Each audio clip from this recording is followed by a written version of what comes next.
étudier en sciences humaines au Centre d'études collégiales de Montmagny et je m'en vais en droit à l'Université Laval l'année prochaine. Pour rejoindre les habiletés que j'ai acquises au cours des 2 dernières années au programme dans lequel je me dirige, j'ai la chance de vous présenter une série de courtes vidéos qui portera sur le droit de la famille au Québec et de ses divers sujets. À l'aide des sujets approchés lors de ces vidéos, j'en profiterai pour aborder certains problèmes sociaux qui me tiennent à cœur dans le but de vous y sensibiliser. Cette vidéo est la première d'une série de 3 et dans chaque vidéo, j'aborderai plusieurs sujets différents rejoignant le droit de la famille au Québec et dans cette vidéo, je n'aborderai rien de moins que l'adoption au Québec. Avant de commencer, il est bien important de mentionner que mes vidéos ne sont faites qu'à titre informatif seulement et ne serviront à rien d'autre que d'informer. En aucun cas, mes vidéos pourront remplacer les conseils juridiques de véritables avocats. Jacob, c'est quoi l'adoption? C'est vrai. Commençons par le début. Permettez-moi de fouiller dans mes notes un peu. L'adoption au Québec. L'adoption au Québec, c'est une mesure ultime de protection de l'enfance. Elle permet à un enfant de recevoir, dans sa nouvelle famille, les soins et l'amour nécessaires à son développement. Au niveau de la loi, l'adoption fait en sorte de rompre le lien de parenté entre le parent d'origine et l'enfant. Ce que ça fait, c'est que le parent d'origine perd ses droits, ses responsabilités et ses obligations envers l'enfant une fois qu'un jugement d'adoption est prononcé. Bien que ça puisse sembler être une définition courte et simple, détrompez-vous, le processus d'adoption, c'est très long, compliqué et rempli de particularités, puisque bien évidemment, les lois sont faites en sorte de protéger l'enfant et pour éviter qu'il tombe dans une mauvaise famille. Jacob, commence par le début. Qui peut adopter un enfant? Bonne question. Pour éviter de me tromper, laissez-moi me référer à mes notes. Je me papille. Voilà. Au Québec, selon la loi, toute personne majeure peut, seule ou conjointement avec une autre personne, adopter un enfant. En outre, il est important de savoir que la personne qui désire adopter quelqu'un d'autre doit avoir 18 ans de plus que la personne adoptée, à moins bien sûr d'exception. Évidemment, il y a plusieurs autres conditions pour procéder à l'adoption, comme par exemple des évaluations psychosociales, mais celles que je vous ai présentées sont les plus importantes et les plus courantes. Et qui peut être adopté? Quel est le processus? Très pertinent comme question. C'est une question qui peut sembler avoir une réponse évidente, mais qu'on ne pense pas si souvent que ça à poser.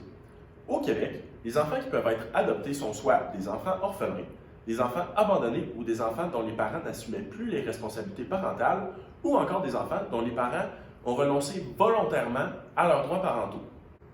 Pour faire court, les individus dont les responsabilités parentales ne sont plus assumées par personne peuvent être adoptés afin d'obtenir les meilleures conditions de vie que possible.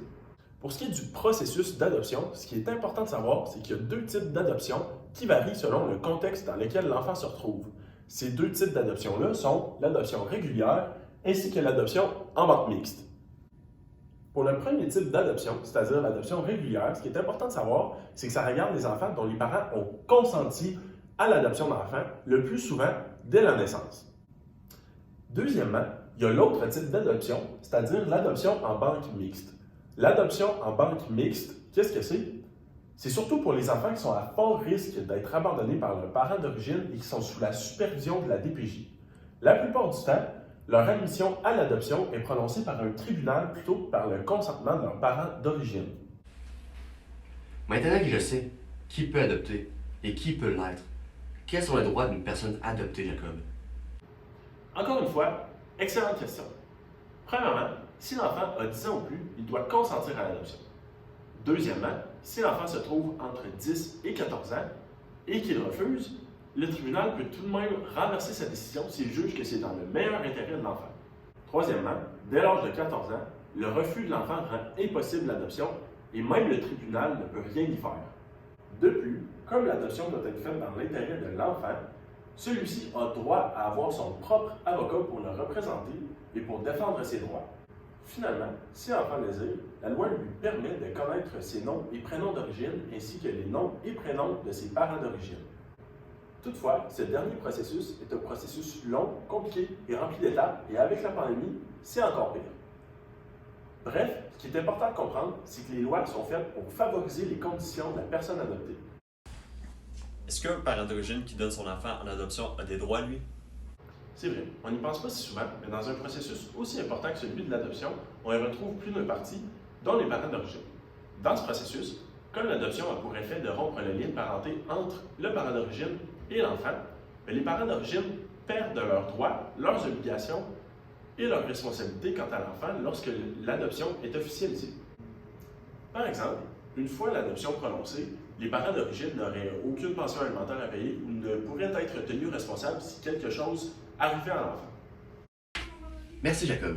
Maintenant c'est plus clair. Mais toi, pourquoi tu as choisi de parler de l'adoption aujourd'hui? Pour plusieurs raisons.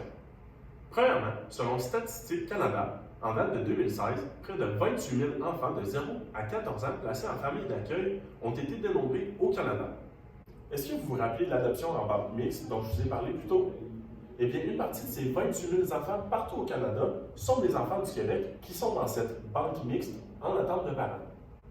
De plus, en date de 2014, selon cet extrait d'un article de La Presse, au moins 52 enfants adoptés par des familles québécoises ont été pris en charge par la DPJ au cours des dernières années. Parmi eux, 20 enfants ont fait l'objet d'un placement jusqu'à leur majorité. Visiblement, en plus qu'il y ait déjà un surplus d'enfants attendant une famille adoptive partout au Québec, parmi ceux qui ont enfin été adoptés, certains sont retournés. Est-ce que je suis le seul qui voit un problème? Comment ce phénomène peut être expliqué? Quand je vous ai parlé de l'adoption en bande mixte, je vous ai aussi parlé des enfants à fort risque d'être abandonnés. À force de se promener de foyer en foyer et de famille d'accueil en famille d'accueil, certains enfants peuvent avoir l'impression d'abandon de leurs proches et de ceux en qui ils font confiance, et ainsi développer un certain trouble de l'attachement. Commence par le début Jacob. C'est quoi l'attachement? Bien sûr. Premièrement, c'est quoi l'attachement? En psychologie du développement, à l'enfance, l'attachement, c'est un lien affectif durable entre deux personnes. Mot-clé, durable. Si un enfant se promène de famille d'accueil en famille d'accueil toute sa vie, comment est-ce qu'il peut développer un lien affectif durable avec la même personne et ainsi développer un sentiment d'attachement?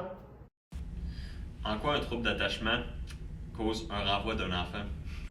Malheureusement, cette réponse est quand même assez compliquée et à vrai dire, il n'y a pas vraiment de bonne réponse. Un enfant, à force d'avoir le sentiment d'être abandonné par tous ceux qu'il fréquente, formera une espèce de carapace et fera tout pour ne plus s'attacher et ainsi ne plus avoir mal. Donc, les parents adoptifs peuvent croire qu'ils ont échoué en tant que parents, alors que souvent, c'est vraiment pas du tout le cas. C'est vraiment une accumulation de facteurs externes qui cause cette carapace. Donc si je comprends bien, tu as décidé de parler de l'adoption parce que tu vois un problème avec celle-ci, Jacob? Pas avec l'adoption directement, mais plutôt un problème avec le système d'adoption au Québec. Visiblement, se promener de famille en famille n'est pas vraiment l'idéal pour un enfant en attente d'adoption, processus qui prend parfois beaucoup trop de temps à la base.